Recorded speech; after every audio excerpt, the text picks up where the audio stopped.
নমস্কার। গল্প সমগ্র চ্যানেলে আজকে আপনাদের কাছে নিবেদন সুমন্ত কুমার বন্দ্যোপাধ্যায়ের সুধাংশু বাবুর ঝুড়ি।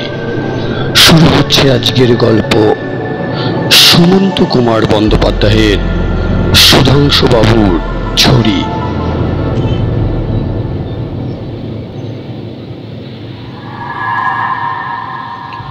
বান্টি দাদুর সঙ্গে হরিশ পার্কে গিয়েছিল বিকালে, যেমন রোজ যায় আর কি।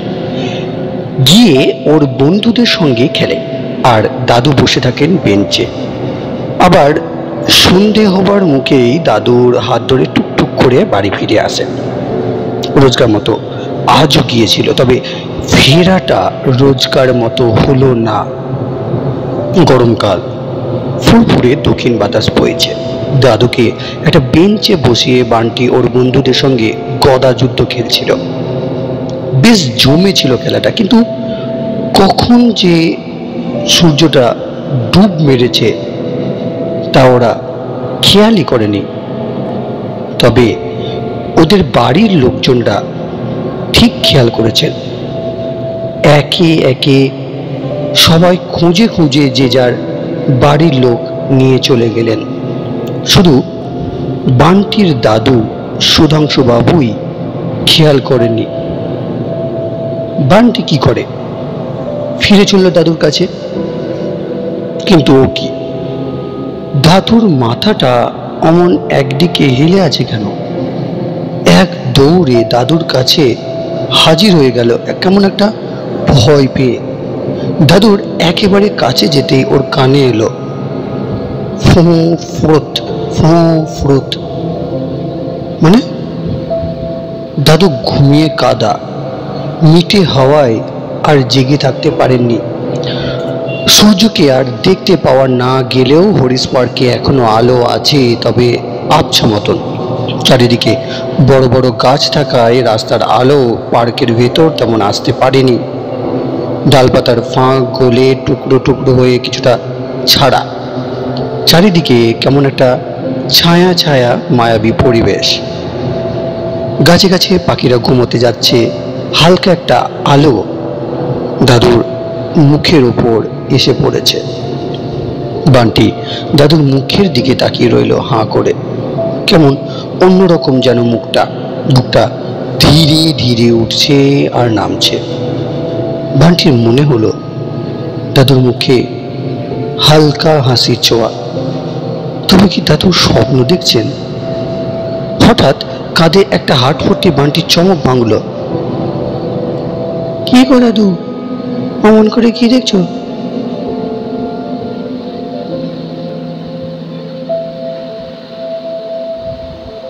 দাদুর মুখের দিকে এইভাবে তাকিয়েছে কেন? দাদু স্বপ্ন দেখছেন কিনা তাই ভাবছো না? হ্যাঁ, তাই তো ভাবছি, কিন্তু তুমি জানলে কি করে? আর কেই বা তুমি? ভীষণ অবাক বান্টি। আমি কে? লোকটা হাসছে। অদ্ভুত এই আলো ছায়া পরিবেশে লোকটাও কেমন যেন ছায়া ছায়া মতো বান্টি দেখতে পাচ্ছে, কিন্তু ঠিক যেন স্পষ্ট নয়। লোকটা মানে যাকে অনায়াসে বুড়োই বলা যায়। ওর দাদুর বয়সী, বেঞ্চটার পিছনে দাঁড়িয়ে রয়েছে। পিছনে পাঞ্জাবি ধুতি, হাতে একটা ছড়ির মাথাটা চকচক করছে আর দেখতে ঠিক ঠিক হাতির মাথার মতো। সুটটা কেমন চমৎকার পাকানো। বুড়ো লোকটা এবার হাসি থামিয়েছে, বলল, আমি হলাম গিয়ে তোমার দাদুর বন্ধু, তোমার বিধু দাদু।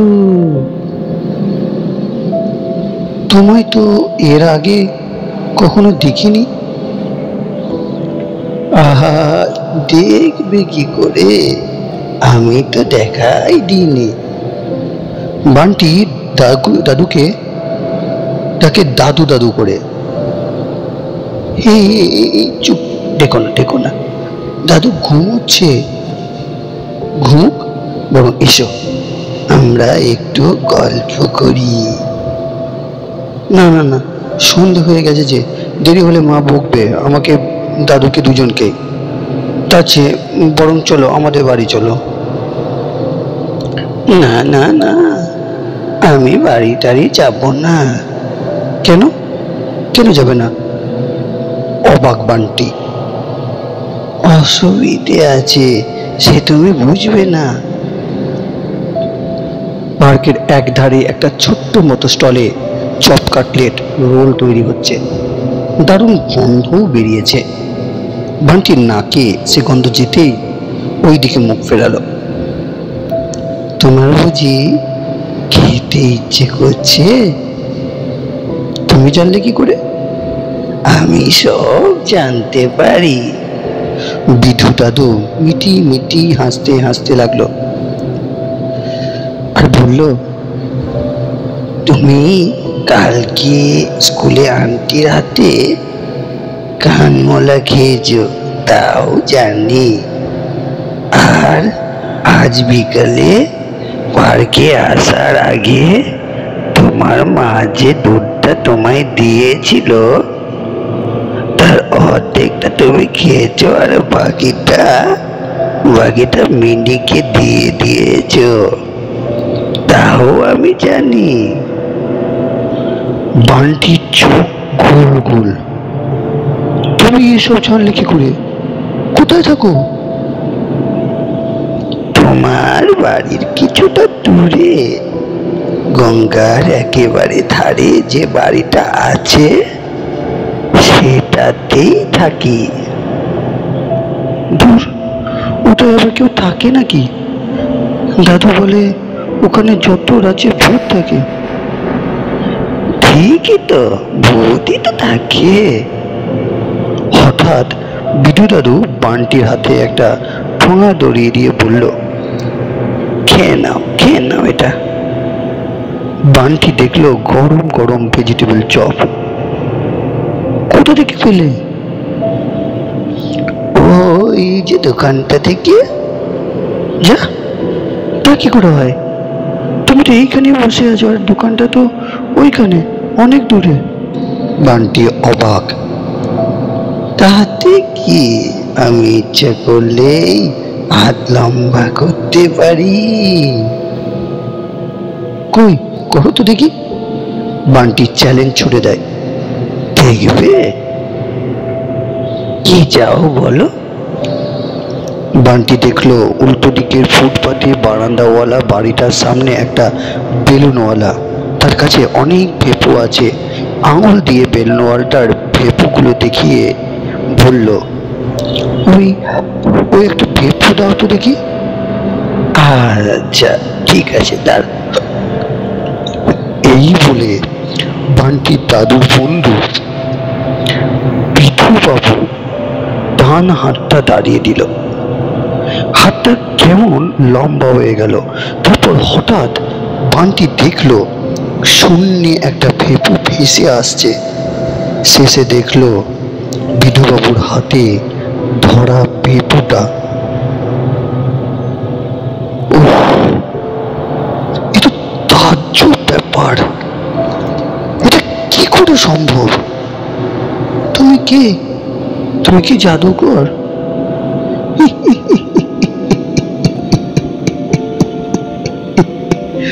জাদুকর? না না না, জাদুকর না। মাথা নাড়ে বিটু দাদু। তাহলে তুমি এমন কেরামতি করলে কি করে? আমাদের অসাধ্য কিছু নেই গো দাদু ভাই। কিন্তু তোমরা কারা সেটাই তো বলছো না। তুমি শুনলে ভয় পাবে না? ভয়? ভয় কেন পাবো বলোই না। আমরা হলাম গিয়ে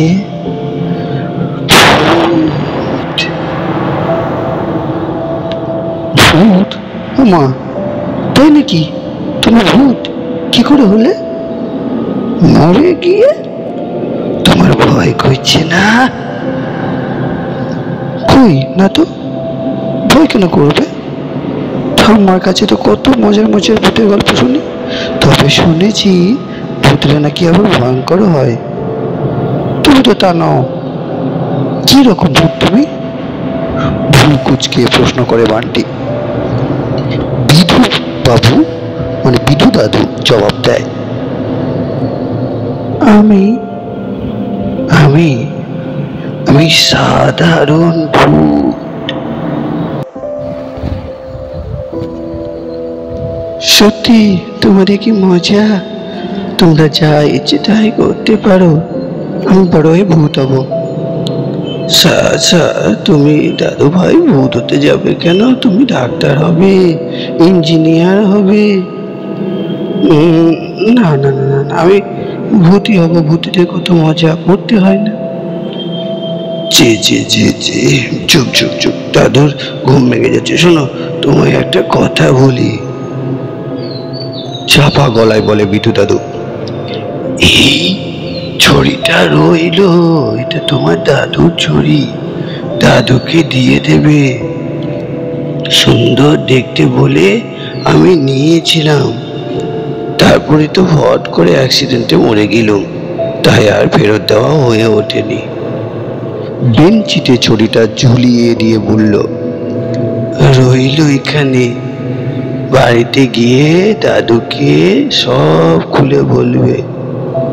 আমি চললুম। বান্টি দেখলো কেউ কোথাও নেই, শুধু দাদু আর ও নিজে। হঠাৎ দাদু ধর্মর করে উঠে বসলেন।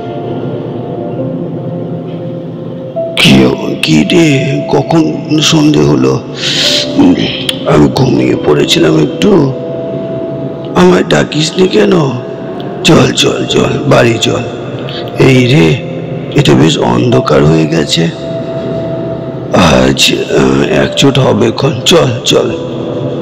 এই বলে বান্টিকে কোনো কথা বলার সুযোগ না দিয়ে ডান হাতটা চেপে ধরে গজ গজ করতে করতে চললেন। তাড়াহুড়োয় ছড়ির কথাটা বেমালুম ভুলে গেল বান্টি। এদিকে চাটুজ্জে বাড়িতে ভীষণ গোলমাল বেটে গেছে। প্রথমত বান্টি ও দাদুর দেরি করে বাড়ি ফেরা নিয়ে এক প্রস্ত হই হই হয়ে গেছে। এর থেকেও বড় ব্যাপার, বান্টি বাড়ি ফিরে উল্টো পাল্টা বলতে শুরু করে দিয়েছে। বলে কিনা সে ভূত হবে, ভীষণ জেদ। বান্টির মা ও ঠাকুমাকে ডেকে বললেন, শুনছেন আপনার গুণধর নাতি কথা? দেরি করে বাড়ি ফিরে কেমন গপ্প বানাচ্ছে। কি গপ্প বানাচ্ছে? পা ছুঁয়ে পান সাজাতে সাজাতে ঠাকুমা বললেন, কি বলছে? কি বলে কিনা ওর সঙ্গে নাকি বাবার বন্ধু বিটু দাদু দেখা হয়েছিল, তিনি তো কবেই অ্যাক্সিডেন্টে মারা গেছে। তাই তো? তাহলে বুঝুন কেমন গপ্প। না না, আমি মোটে গপ্প বানাইনি। কোথা থেকে বান্টি এসে হাজির। সত্যি আমার সঙ্গে বিটু দাদু দেখা হয়েছিল, কত গল্প করলাম, কত কেরামতি দেখালো বিটু দাদু, সব কথা জানে, হাত কত লম্বা করতে পারে। যে ভেপুটা দিয়েছিল সেটা ভুলে পার্কে ফেলে এসেছি। বিশ্বাস করো ঠাম্মা, বিটু দাদু নিজে বলল সে ভূত। তবে কি দাদু বন্ধু মিথ্যেবাদী?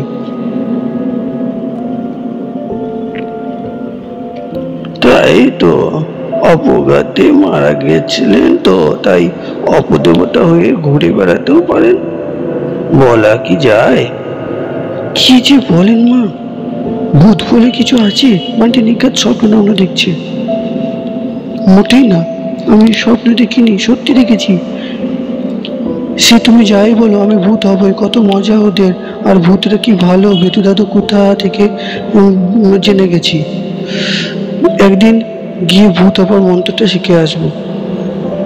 মেলা বকিস নি দাদু ভাই, খেয়ে দিয়ে পড়তে যা, এবার থেকে সন্ধ্যা হবার আগেই বাড়ি ফিরবি। ভূতটা তো তেমন ভালো হয় না, তবে বিদু ঠাকুরনের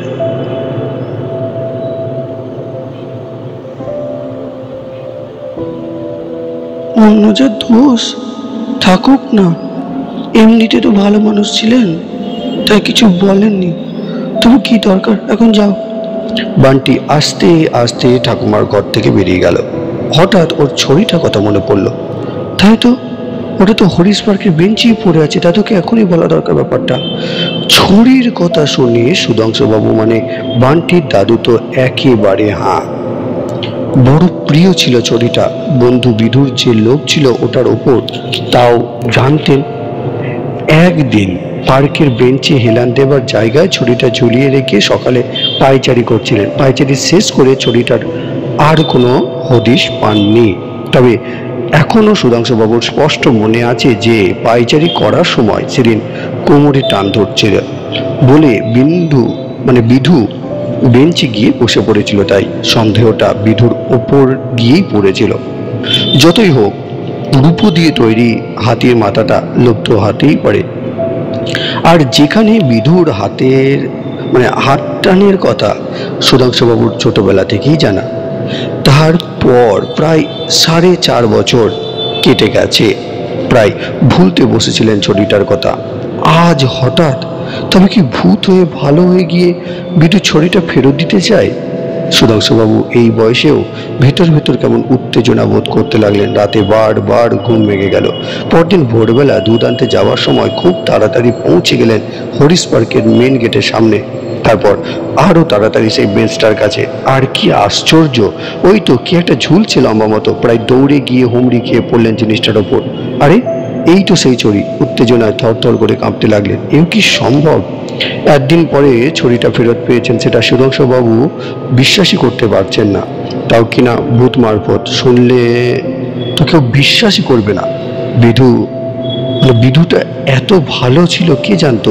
কিন্তু সুধাংশুবাবুর অবাক হবার কিছুটা বাকি ছিল তখনও। আনন্দে উত্তেজনায় দুধ নিতে ভুলে গিয়ে সোজা বাড়ি চলে এসে সারা বাড়ির লোককে ডেকে সমস্ত ঘটনা বলে ছড়িটা বড় ছিল শুভ্রাংশুর হাতে দিতেই শুভ্রাংশু বলে উঠল, বাবা, এটা তো তোমার সেই ছড়িটা নয়, এটা তো সেই ছড়িটা নকল।